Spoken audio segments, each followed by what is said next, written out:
বিভিন্ন ধৰণৰ পিঠা খাম লাড়ু খাম হয় নহয় এইবোৰৰ চবৰে নাম আছে বেলেগ বেলেগ প্ৰতিটো পিঠাৰ কেনেকুৱা আৰু তাৰ নামবোৰ কি কি চোৱাচোন এই দীঘলীয়াটো হ'ল তিল পিঠা তাৰপিছতে গুলগুলটো হ'ল ঘিলা পিঠা তাৰপিছতে আছে এয়া খোলা চাপৰীয়া পিঠা টেকেলি পিঠা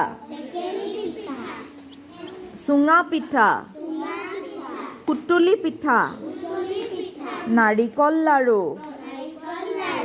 তিলৰ লাড়ু মুড়িৰ লাড়ু কিমান ধৰণৰ পিঠা আৰু লাড়ু আছে দেখিছা ঘিলা কি আছে তিল পিঠা ঘিলা পিঠা খোলা চপৰীয়া পিঠা টেকেলি পিঠা চুঙা পিঠা সুতুলি পিঠা